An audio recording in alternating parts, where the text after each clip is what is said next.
my name is Arrtx, aka Annika. Welcome to my channel and happy Mermaid to you all. I had promised to people that I will do some mermaid tales, and I will at least try to make one or two if I have any time. So since I didn't have any books that would have kind of full mermaids in them, I got this book, which was an Amazon printed book by Janna Prosvirina, and it's just mermaids, all mermaids, the whole book. Some of the portraits, but most of them would have kind of this full-length beautiful mermaid, and her line art is very nice and elegant and kind of appeals to me. It's not, they are pretty, but they're not overly cutesy, if you know what I mean. And there's a variety of different poses, and you know, I could see myself coloring in this book in years to come. And the paper, surprisingly, well, I'm not saying that it's good paper. It's Amazon printed paper. There's only so many expectations I can put onto it. But it's a bit better, it seems, which is weird. I have other books with UK paper and they're way worse. It's still fairly soft and, you know, has a bit of a, you know, kind of quite a lot of tooth. But it seems to be taking alcohol marker a bit better without bleeding than some of my other UK printed books do. So you can't really count on anything being kind of constant with Amazon paper, it seems. Anyways, all that talk, we're now getting to this mermaid, and the plan is to do her tail today. And well, I did the background with Arrtx and Faber-Castell Black Edition pencils, and then I blended it out because the paper is so textured. It would take ages to kind of get it really smooth, or, you know, kind of get rid of most of the white of the paper. So I just used alcohol blender, just kind of blend it together, which goes quickly and, you know, gives pretty decent result. It's not as smooth and not as kind of a beautiful and vibrant as pure pencil background would be, but I think for a background, considering there's going to be a little bit of splatter here possibly, and definitely some bubbles and stuff, I think it's going to be fine. Now, how are we going to do this one? I thought we might do use OHUHU markers and Polychromos. And the OHUHU markers, it's a minimal job I'm going to use for OHUHU markers. I'm going to take two colors of OHUHU markers, and one is R25, which is this color, which is Pale Blue Violet, R25, and another one is R10, which is that color here, R10 Pastel Pink. And I'm using very little of pastel pink. It's mostly I'm using R25. I will also need the blender. That's the usual, the 0. It seems to be 0 on pretty much any alcohol marker set. Well, basically you need a pale, kind of a violet, but pale violet color, and optional pink. That pink is not really, you could get away without it. But I find violet useful here.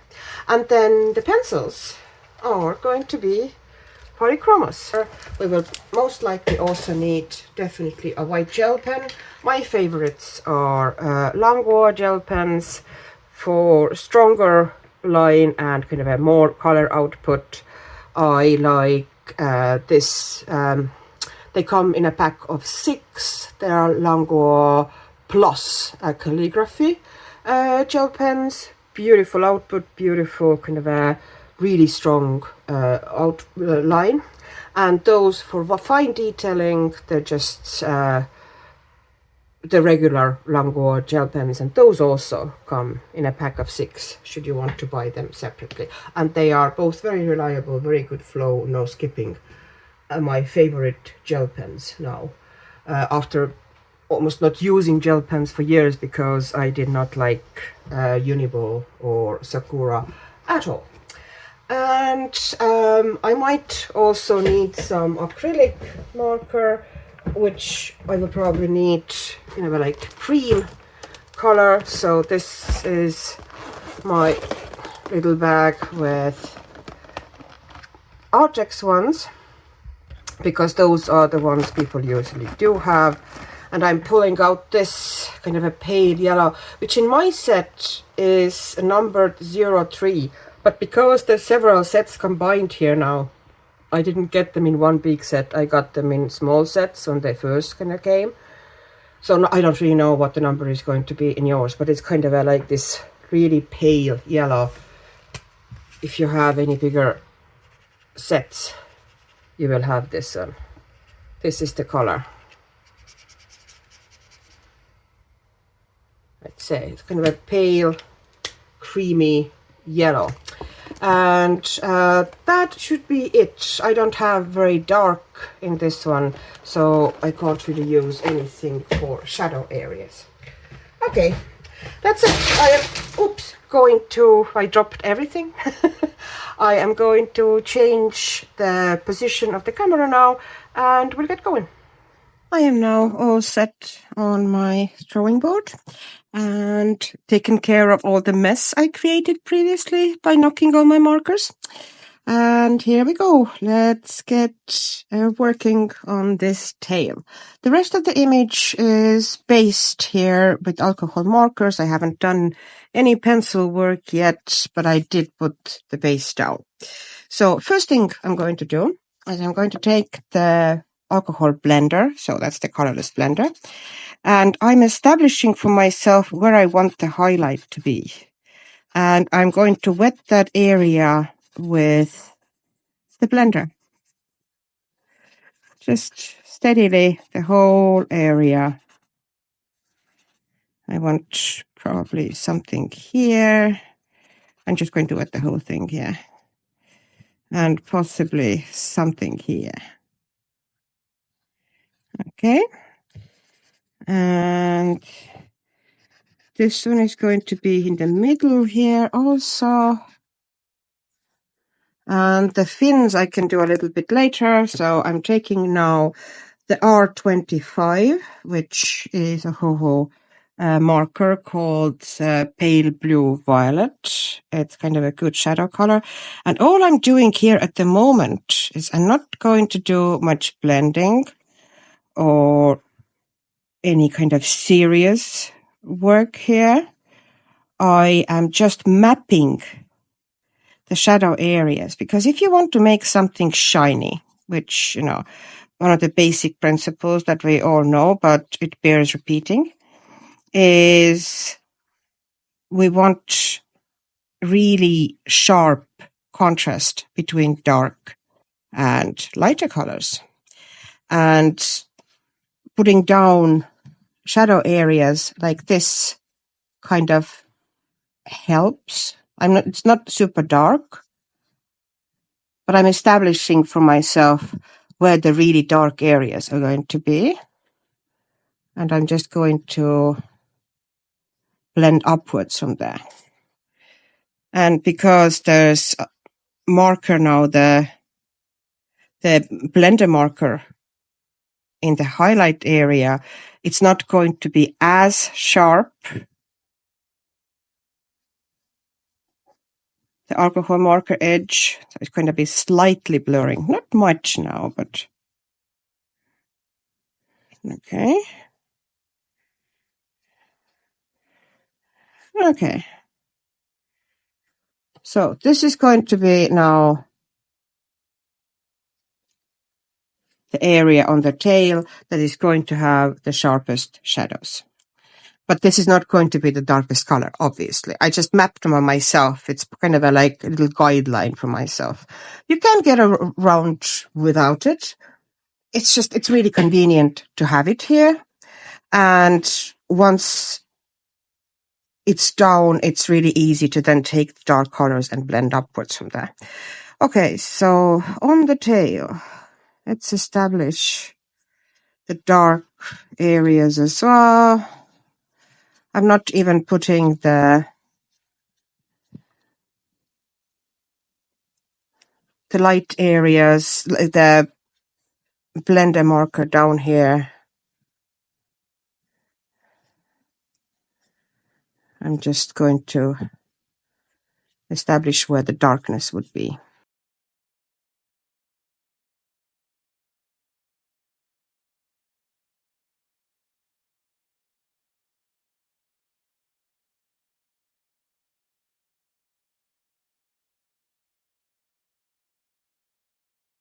Oh, and there's this back fin also. And I'm going to make sure that the shadow from the back is pretty sharp. And that's pretty much all the shadow I think we need here. Now, we can see now where the shadow is and where the highlight is. And as I said, you can see yourself, I did not go super tidy here. And then this paper is very hard to be tidy anyway, because the marker kind of spreads a bit uncontrollably, but it helps a little bit visually to have it there. So now I'm grabbing my darkest pencil. And it's going to be a bit tricky to, of course, get here because I'm kind of half sideways. But this is now the dark indigo. And it's 157. And I'm going to go as dark as I can here at the back. The light is clearly coming from here. You can see from the way I kind of depicted the water that the light is coming from the surface of the water. So I need to have, I want to have like really, really shadowed, strong back, and then fairly bright. Like there's going to be two highlights running here. One, the middle highlight, and here at the top, I'm going to do a little bit of a highlight as well, and then use the acrylic marker to take out the line there. At the back, I don't need to take out the line because it's going to be so dark that it's redundant, to try to take the line out there. I am trying to look for my Polychromos black, and I cannot. So I have to take one out of I thought I had one on the desk, and I didn't. So I'm going to even give a little bit of pure black at the back here. Because it's mixed with indigo, it doesn't feel black. The number for the black is 199. I'm just going to make it very, very dark here at the back. And I'm going to go with the blue indigo with the whole length of this alcohol marker I put down. And I'm also going to go under, if there's anything that should throw a shadow, like this elbow here, I should go with that one as well. Oh, I forgot. There's also R10, which is Pastel Pink. And I wanted to put in just a little dotting and patterning. It can go over the pencil as well. And take it up onto her belly as well. And, this one has fine nib as well, so I'm using this one, which is when I'm more controlled.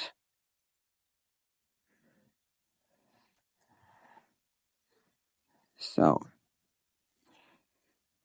just putting some dots in. It's going to be kind of visible through the pencil a little bit as well, and it's going to give that tiny bit of interest. So, this is my son. Cheerfully talking to the dog. Or himself. No, it's dog. I can't say I'm sorry. It's the sounds of my life. It is what it is. I don't live in a sound booth. And I don't really, I don't want to put stick socks into my family's mouths when I'm filming. It is what it is. This is what my life sounds like. I think it sounds pretty good. No, okay, so I did that. And also I'm going to take that purple one. So it's R25 Pale Blue Violet. And also I'm taking the fine nib side. If you don't have the fine nib side to yours, because they come in different, I think some of them come with brush and some of them come with brush and the chisel, but mine just happened to come with the fine nib. I actually would have loved chisel more. It was mine kind of a bad that I got the fine nib ones. I thought at the time that would be a better idea, but actually chisel would have been more useful for me. But hey. Okay, and I'm going to even make that line darker here at the end, so I would have to do less work with the pencils. And just darkening this area.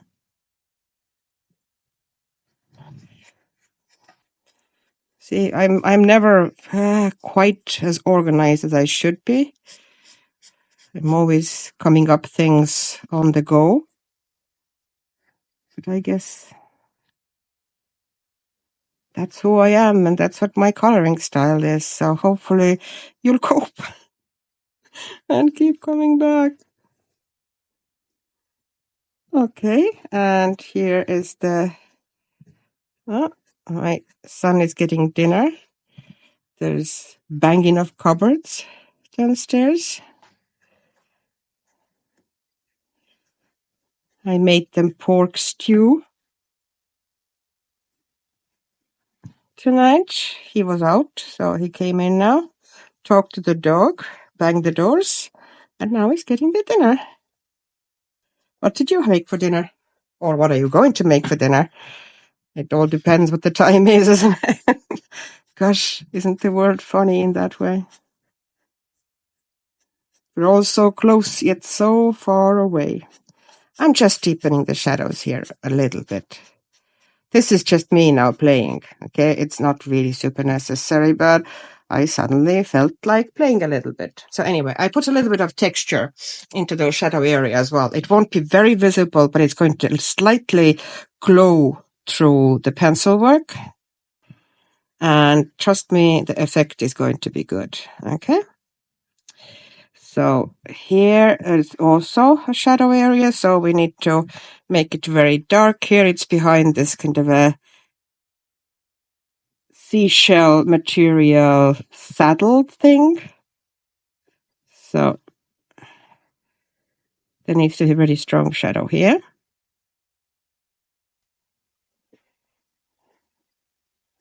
And she obviously, because she's sitting that way, there's going to be folds to her tail. So we're going to make the folds pretty pronounced by making the shadow in the folds pretty sharp and dark. Okay, and we're still working with that beloved indigo. I have to replace the indigo. I think possibly one of my most replaced Polychromos pencils is black and indigo. There's just so many things you can do with indigo. I'd love to use it in shadows with other pencils as well, not just, Polychromos. I think it's a really good all-rounder. And I like that specific tone of indigo. It's not too bluey. It's nice and muted and very dark. Exactly what Doctor ordered. And now, yes, I'm covering the whole area of that shadow with indigo like this. And I'm making sure here, where at the bottom, I had thought about making another highlight there, but the tail is kind of narrow and too many highlights here. If she had a bigger and a wider tail, then I would probably make several highlights running through it. But because it's quite narrow, if I put too many in there, it would just look kind of too much going on. And it wouldn't look good anymore. So I'm just having kind of one big one in the middle and kind of top one that is narrow. And more of a kind of reflection of the light coming from the top than the iridescence coming from the tail. Okay, so here, as the tail is turning, now this part is kind of upwards. So I'm not having it as dark anymore. I'm still putting indigo on here, but I'm keeping it fairly soft. All right, and here I'm kind of phasing it out altogether. I'm not going to put more indigo here. I'm going to leave this bit here white. Okay, and I'm going now to the bottom because now as the tail turned and curved, it's going to have the darker part underneath here. So I'm going to make sure that I'm making that nice and dark.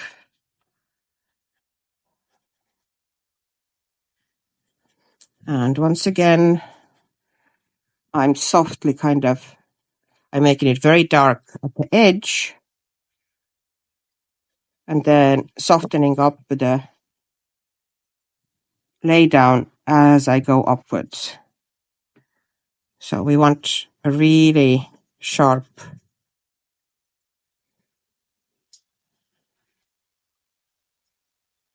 okay. And now this strip here can be a bit tricky, so watch. So I'm not going to go at this edge of this side. I'm going to the middle of this one.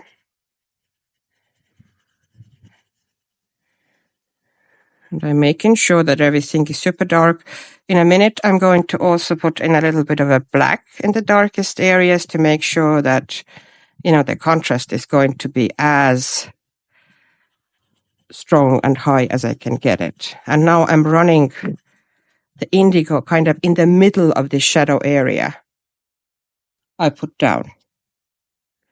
I'm going to bring it to the sides as well, but first I'm creating this almost a stripe, a curved stripe of shadow. And then I'm going to soften it to the sides, but it's kind of darkest in the middle here. And then I'm going to slightly soften it to the sides.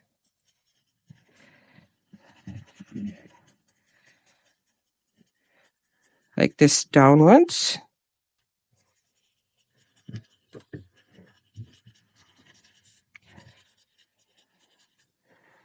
Here we go. Oops, I went too much in. Oh, it's fine. It's going to be super uniform anyway. Some areas of the highlight or, you know, this area are going to be darker, some a bit lighter.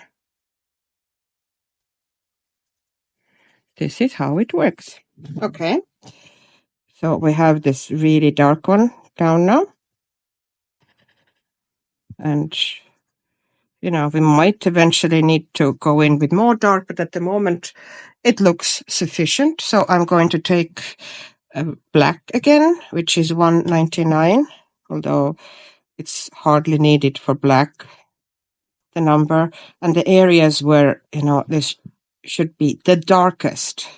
I'm not going to put it the whole, you know, where there's something like the seashell saddle here showing a shadow. Or, you know, the very darkest bits of the crease, or at the back, the very darkest shadow, where this fin is covering her bomb and light doesn't really get there at all. And here as well, making sure that there's going to be very strong shadow here. And then maybe also underneath here.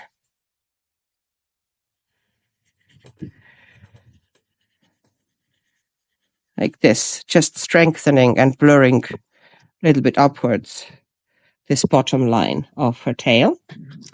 And here I'm also going to put, but I'm leaving that area untouched because actually the darkest bit should be here in the fin, where that curved bit here is throwing shadow on the fin. So eventually I'm going to put black here when I get to the fin.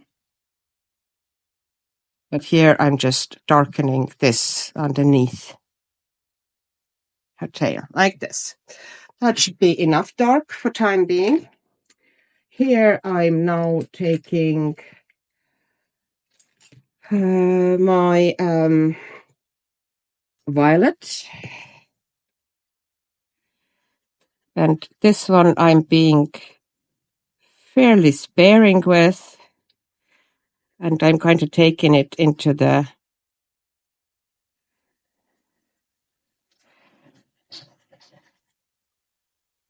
like where the darkest area is. I'm going to the over edges of that darkest area and blurring it slightly into the highlight,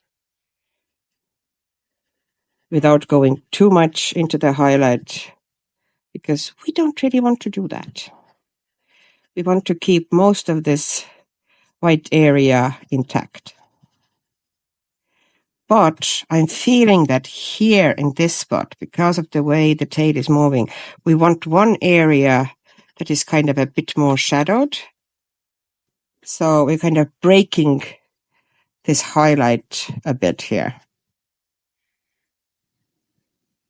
just to make things a bit more natural and interesting, as opposed to just, you know, one big flat highlight that doesn't really look like there's any angles or bends in the tail. So I'm going to do that.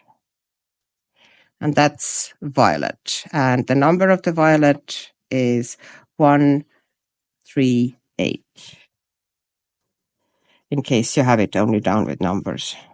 See, I don't think about pencils with numbers. If I think at all about kind of specific pencil names, I think of them as names exactly. More often than not, I tend to just look at the pencil and grab it by color. And I don't look at the barrel that much. I look at the lead, which gives me much better idea. But in good quality pencils like Polychromos now, you can kind of look at the barrel as well.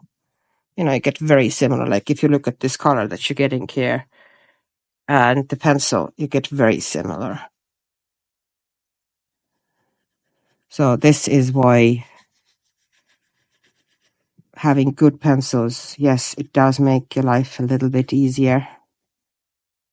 But honest people, you can get fantastic results with the cheapest pencils. Well, not every, there are awful ones around there, but you can buy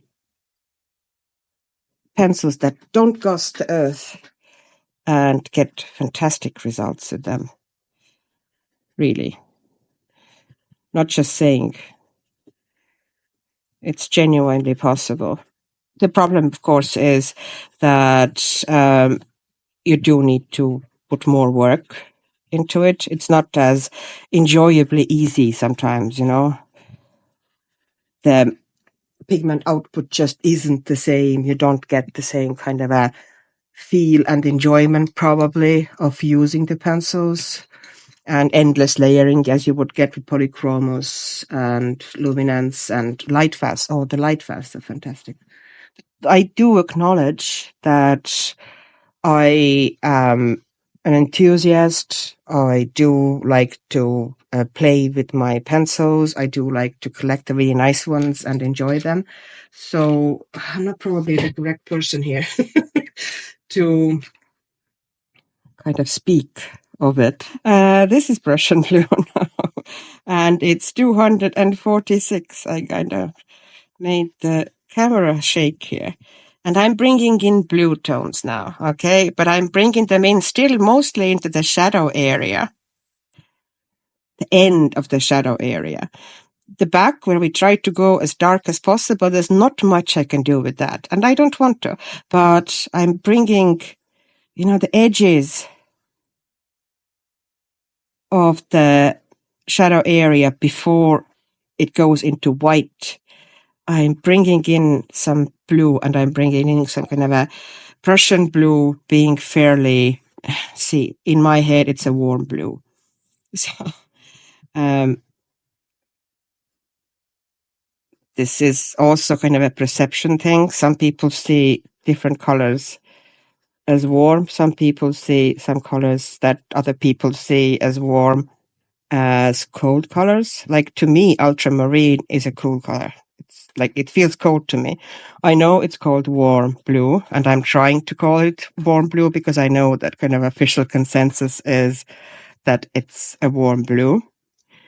But to me, it's cold. And I feel that some aquas, kind of, you know, green blues feel warmer to me, probably because of the yellow content of the green. It's a brain thing. I've talked, I think, about this before. And it's perfectly acceptable to have moments like this. And in some areas, I'm bringing it slightly more down, but not everywhere. And make now slightly broken. Don't keep that line that goes up. No, try to break it in pieces. Bring little bits upward like this. Just little pieces like this. Like bringing those like corners up. And not everywhere. Don't make it uniform. And here also I'm giving some blue, but not too much. And that's it with that blue for time being. I'm grabbing light ultramarine, which is 140. Now, as I've said, this one to me is a cool blue. And I know everybody will disagree with me. All the color theory disagree with me. But I can't help how I feel. It feels cool to me. Okay. And I'm going to once again now bring it a little bit more upward, but only in the areas, like not all the way, not everywhere. Leave plenty of white. Okay. Like I'm going to break tail a little bit here again with this light ultramarine.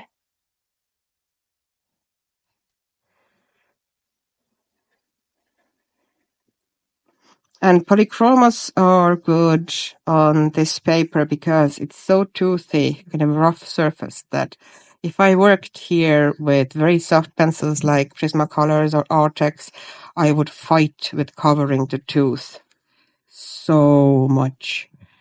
Whereas, and here you can see I'm actually taking that light ultramarine into the skin a bit as well, because I need to kind of make this tail kind of blend into her skin. So I'm creating this area here where different colors from the tail are blurring into the skin. Okay.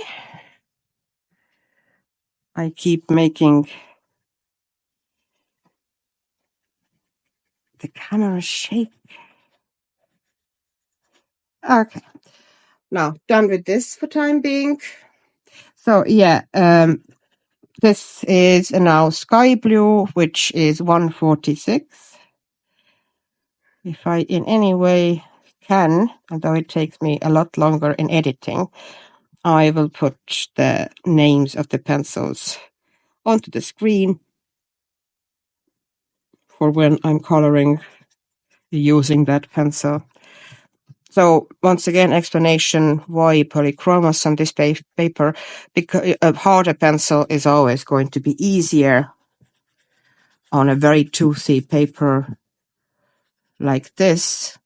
Well, at least if you don't want to keep hours, you know, on small details even, just to get rid of the white. So they're just, yes, they take their own layering because Polychromos wants a little bit patience, you know, But because there's loads of tooth, it grabs it well, and you don't have to work super hard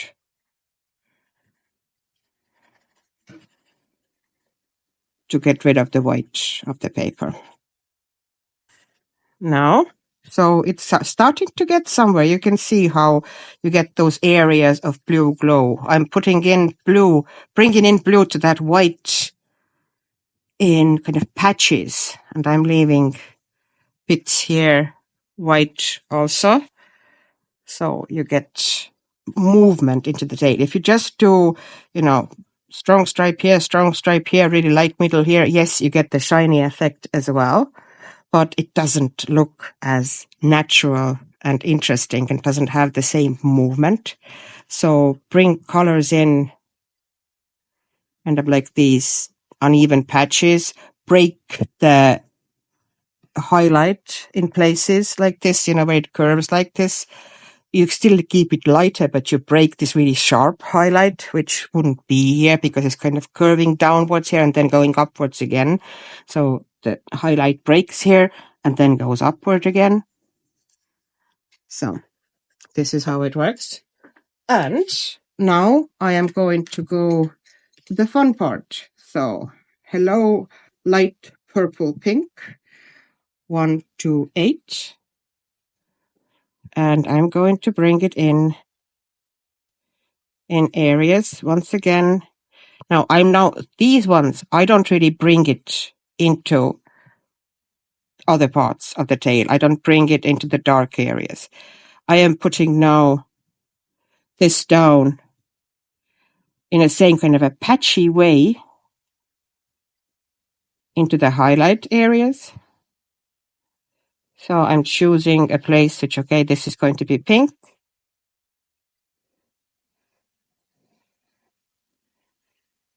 Here. But, you know, I'm sparing with it. I'm not going to put the whole thing. I'm leaving white also. I'm not doing the whole thing now pink. I'm making pink spots. And I'm trying not to put them into too uniform of a places. You know, some are coming from the bottom here, some are coming from the top. I'm trying to make shapes a bit varied. And how can you see how it's already picking up kind of life, that tail? How much more interesting it already looks. Okay, and here I'm going to put it into this bit here. And maybe here also. Pretty dark here. And I'm leaving this bit white. So just making sure that I've kind of put enough layers down so I get rid of most of the white of the paper and I have enough color. So I have those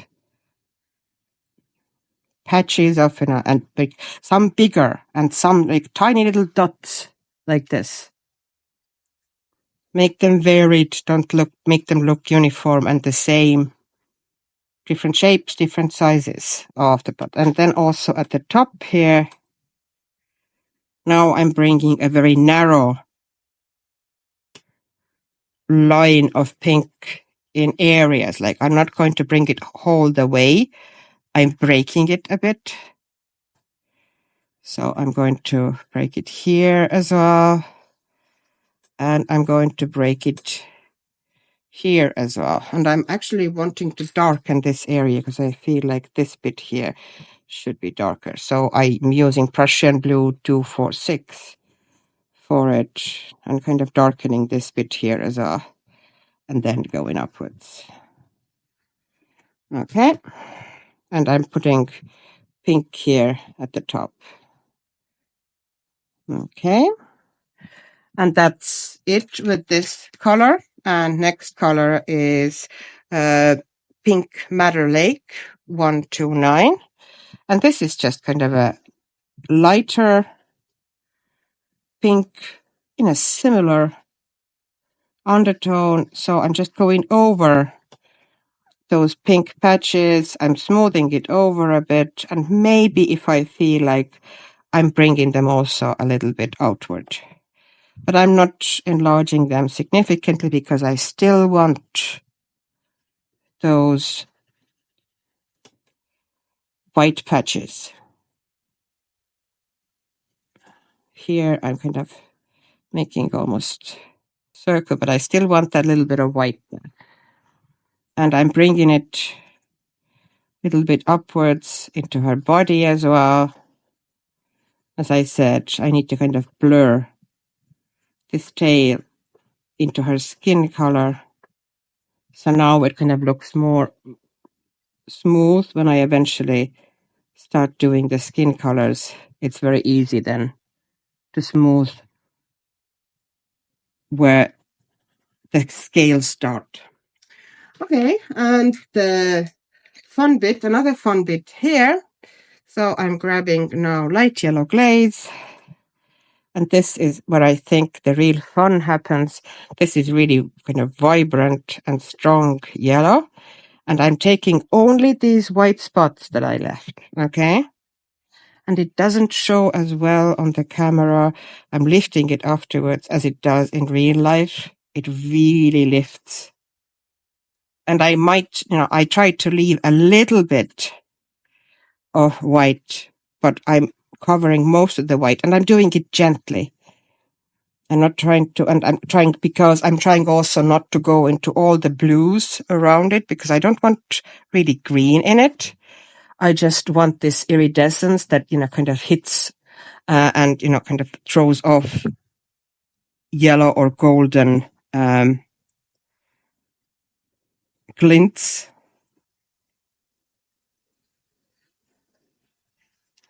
So I'm just, sticking it in there. And here as well, I'm putting it here, but I'm leaving this bit here alone. I'm not trying to kind of do huge blending here as well. No, a little bit here. Not into the whole white. If you have white, 2/3 of the white, you use that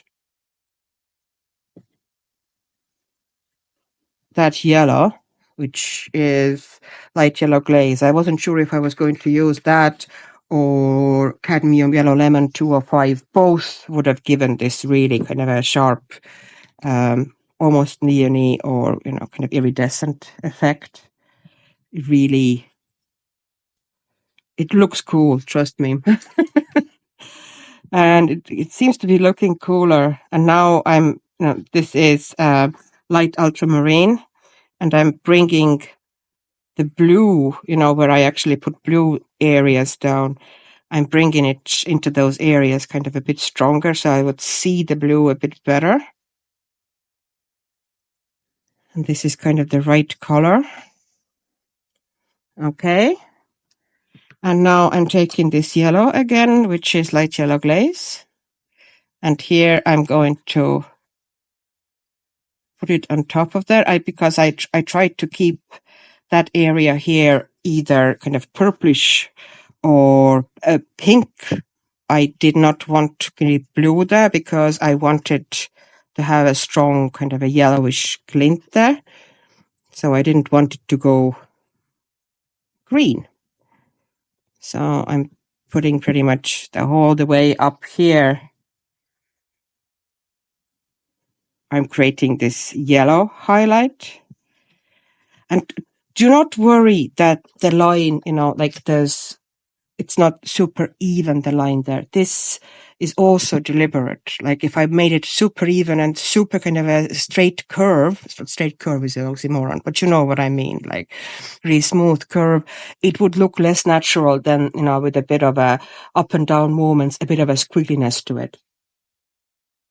Uneven lines work better in textures.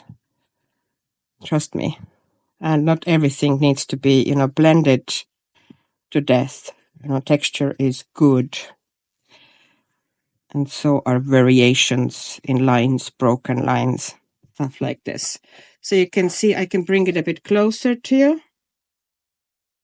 This is what the tail looks like now. I think it's getting there. So we need to do the fins as well. And we do the same thing. We get in with Indigo. Are we doing the back fin first, or we can do the back fin first? Which is essentially the same as, I might only show you the back fin, and then you can essentially do the tail the same. So I'm establishing now the darkest areas of the fin, and the fin is going to be way lighter than the tail, okay? But the shadow area is still going to be pretty sharp. So I'm making narrow but dark shadows here.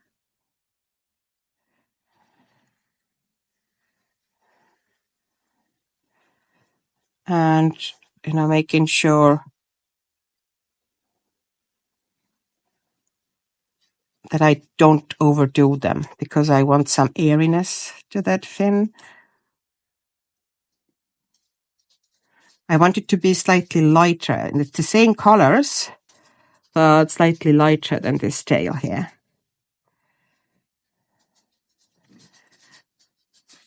I hope you like this tail, because I really kind of enjoy that sort of a high contrast iridescence, really dark iridescence. And of course, it will look better if, you know, once everything else is shaded as well. At the moment, it's kind of, you know, out of context here. I'm making this area kind of dark because it's underneath, you know, between two raising folds. A little bit here, a little bit here, some darkness here. This is all now the dark indigo. But I need to be more sparing with it than I was in the tail. And I'm kind of making sure that all the folds make sense in my head, you know, that they also go somewhere or start somewhere. This is just, you know, my thing. I need to establish the folds in my head, you know, where things start and where the hills and valleys, you know, how they work. And I did kind of, I do understand it now. Oh, this bit here is a bit darker as well, what is underneath. Yeah, that helps. Okay. And a bit more shadow here because I had already put it down like this. Okay, and now I'm going to grab the Prussian blue. And I'm not going to put much of it. I'm just now bringing things over to blue. It's more so bluing things up than putting a lot of it in there. It's essentially going over the indigo and slightly out. We don't want it very strong, okay?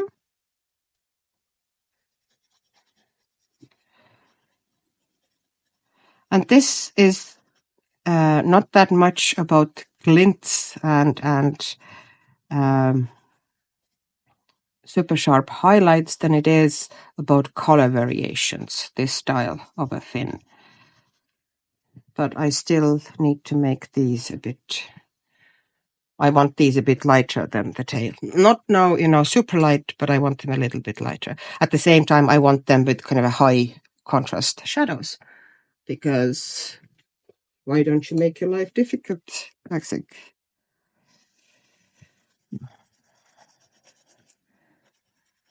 So this is ultramarine, light ultramarine, 140. Once again, bring it slightly down from the shadows, and then kind of shape things slightly, like flick from the back, for example, here, make it fairly solid blue here, and then flick it gently towards the middle. And this part here needs to be dark because it's underneath the hair, But once hair starts raising in the flick a little bit towards the middle, go over the shadow areas as well and soften the transition. So the fold here would kind of raise smoothly and a bit rounded feel. So darken the edges. And now the areas that had that purple marker on them, I pretty much go over with them with ultramarine blue, well, light ultramarine blue, not ultramarine blue, because ultramarine blue would be too dark here. And I don't use much of it. It's not one of my favorite colors on its own. It's great mixing color, but I don't really enjoy using it that much. Okay. A little bit more here in this area. And I'm just rounding the folds, kind of making sure the edges are raising a bit softly, more softly than they are. Okay, and now I'm taking the sky blue and I'm once again going over the ultramarine blue. It's essentially almost like blending and flicking slightly in, but I'm leaving plenty, as much white as I can here.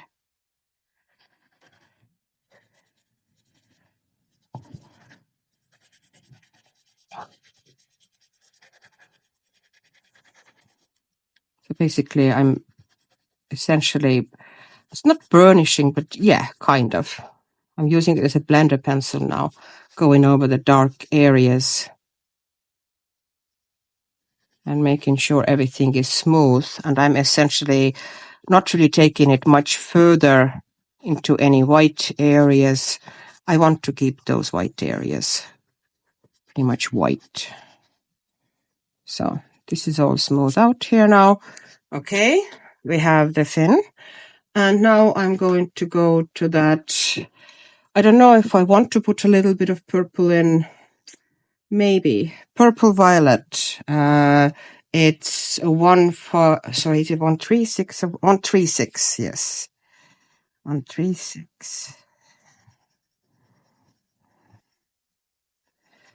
Just into little areas. Kind of where it's really dark, go over the really dark bits and bring it slightly into the light areas, but not into the total white. Into areas where there's already ultramarine, light ultramarine down. Bring a little bit of a purple undertone, just so you get more interesting color variations. But leave the white essentially white. Here I put it on too darkly, but here we'll go with it. We'll run with it. So I'm just going to make really strong purple shadow here. We'll be fine. Go with the boo-boos. Make them deliberate. Okay, and now we are grabbing our, which one first? Light purple pink. It's 128.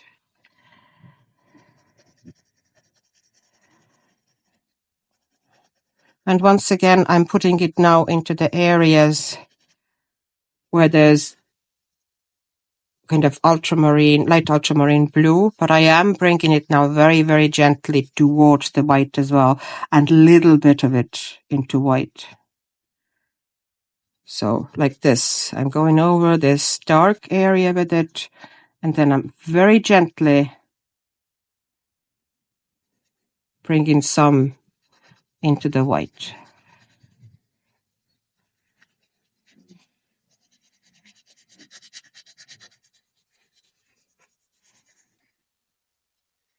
Like this. But leaving as much white as we dare here.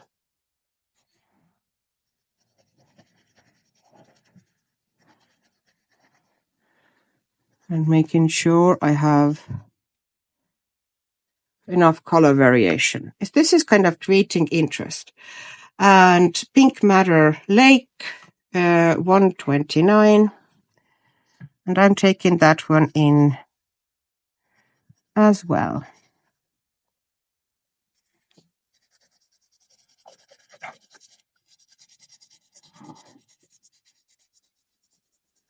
And taking little bits into the white, but mostly I'm kind of going now over the previously pink area because that's the lighter. This is the lighter pink. So I'm kind of smoothing over the areas that had some pink into it and bringing it very gently a little bit to the white, but I'm still leaving the white there. And now we're going to take our light yellow glaze 104 and we're going to do the yellow glints.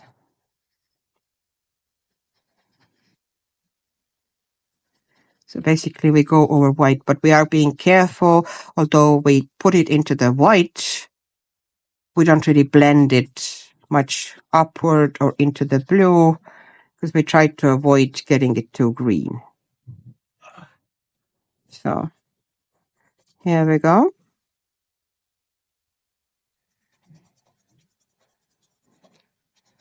A glint here and a big yellow glint here. But here, because there's pink on both sides, I am taking it into the pink more as well, kind of making sure that it's nice and prominent there. It's really yellow. And I haven't really decided what color I will outline them. It won't be white.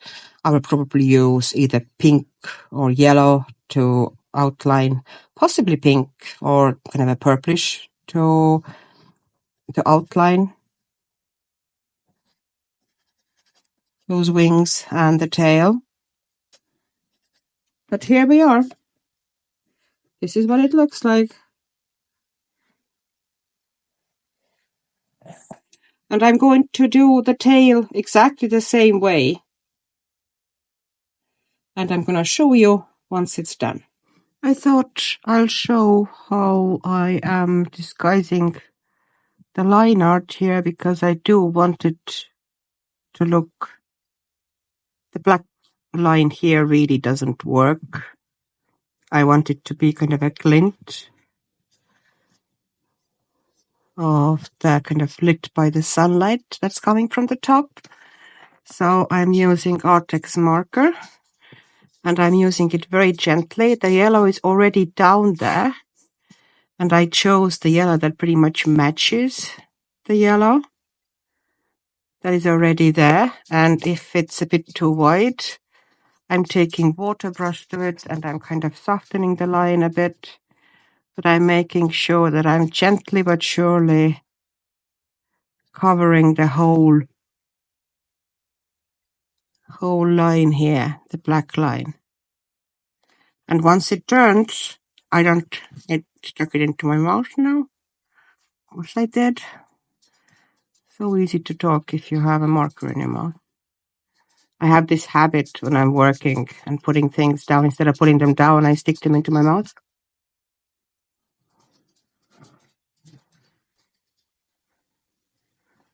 And guess why I was silent? Just guess. Go on.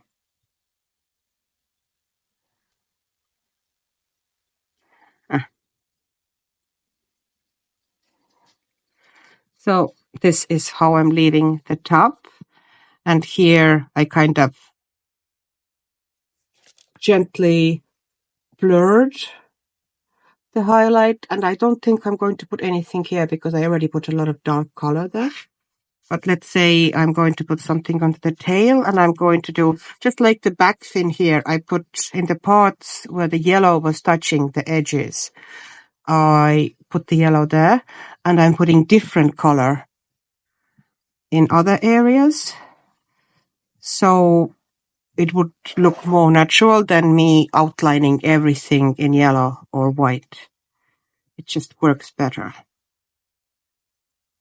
And lately I've been using brush markers a lot, covering the lines, mainly because it gives more organic, softer line. Then, if I put gel pen line down, then it's very, very pronounced, strong line, whereas it's softer with the brush. I don't even know how to explain that very well. As you can see here, it looks more painted than drawn on. So that's the effect I want to achieve. And you can do it with the gel pen as well. If you put down, I need to work, of course, quick because the acrylic marker dries very fast. But you can do it with gel pen. Let me find a gel pen. Here are the colors. Let's take maybe this color. And I will need the water brush again. But if I wanted to do with the gel pen, let's say here, making sure first on the paper that gel pen is working. Yeah. And then I'm going to put it down there. Gel pen stays water reactive. So I'm going to put down a fair bit of it, like this. I'm not just doing a line. I'm taking it a bit more into the area, and I'm trying to find as matching color as possible. And then I'm softening the transition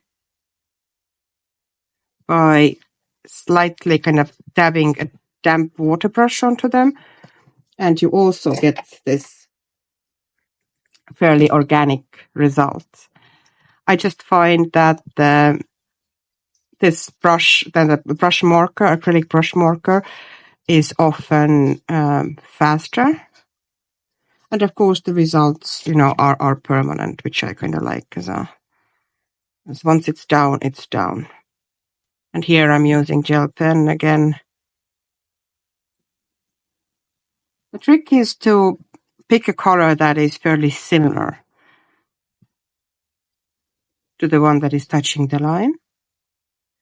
And now with all these different varieties of gel pen colors available to us, previously, even a couple of years ago, or even a year ago, a little bit more than a year ago, it would have been pretty much in a very limited colors of gel pens. It was hard to find matches like this. But now that, the Langua has come to our lives, it's not just Langua, but, those style of gel pens. They're different companies make them, but they're essentially the same. Now that these have come to our crafts room,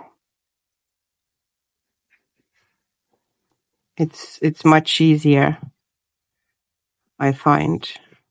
But here I'm using now the acrylic marker again, and I'm working in small increments. I'm not trying to do the whole line because that will never be precise. I'm trying to use the smallest kind of a tip of it as possible.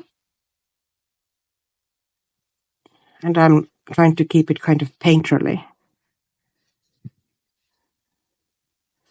And I'm not taking it much further into the areas where there is no yellow anymore. And if I can in any way, I'm going to kind of soften the area where it goes there. Because that then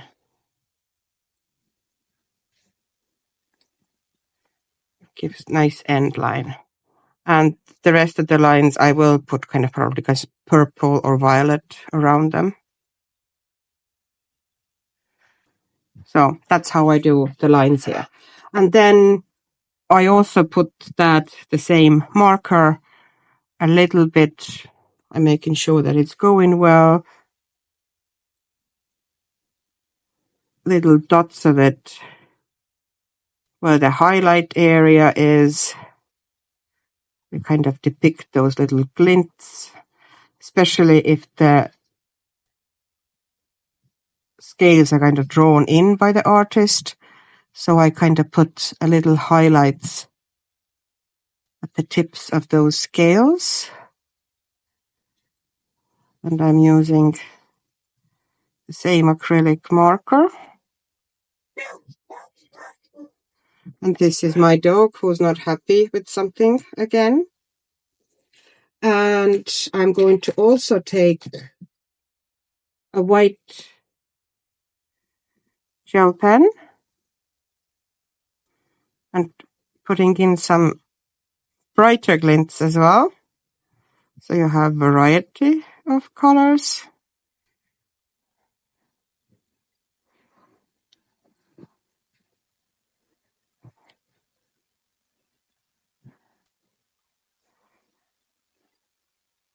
Just to depict that it's, you know, glittering a bit. But I'm not putting dark dots in because there's already a little bit of a dark dotting underneath here. Remember, I put them in with alcohol marker, and I don't think it needs the dark ones. I'm just putting a little bit of a glitter in like this, and it does now look a bit more like kind of a fishtail. And I'm going to do the same thing here, kind of in the lighter areas. I'm going to, but make sure that you don't make the dots too uniform, you know, size and position wise. A bit haphazard. A bit more kind of interesting little. And these little shapes here at the ends, I will do these with something sparkly. I haven't decided yet. Possibly gel pens, but possibly watercolor. Here we go. And that's it. So yeah, I'm still in the middle of doing the outlining of the tail. But you can already see, you know, with all the yellow that I put down and the highlights, what it's going to look like. So, thank you very much for watching. Hopefully you found something useful in this video. Hope to see you again on my channel. If you have any questions or any suggestions, leave a comment. If you want YouTube to offer you my videos, please like and subscribe. Really helps me. And thank you so much for watching and staying with me here. And bye-bye.